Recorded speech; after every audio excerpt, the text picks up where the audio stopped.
अगर आपको मेरी वीडियोस पसंद आए तो मेरे चैनल को लाइक और सब्सक्राइब जरूर करें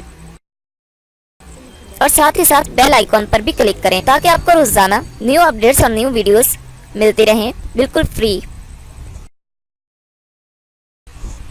आज मैं आपको बताऊंगी चिकनी जिल्द के लिए मास्क बनाने का तरीका। फटकड़ी और हल्के गुलाब का मास्क चिकनी जिल्द के लिए बेहतरीन टोनर का किरदार अदा करता है। मास्क बनाने के लिए अज्जा 20 ग्राम फटकड़ी, हल्के गुलाब हस्बे ज़रूरत, 4 अदद लीमू। बनाने और इस्तेमाल करने का तरीका। 20 ग्राम फटकड़ी को 300 मिलीलीटर पानी में उबाल लें।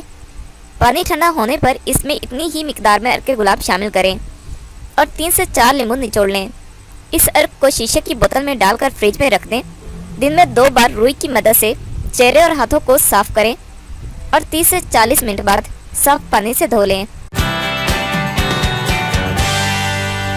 Thank you for watching my video.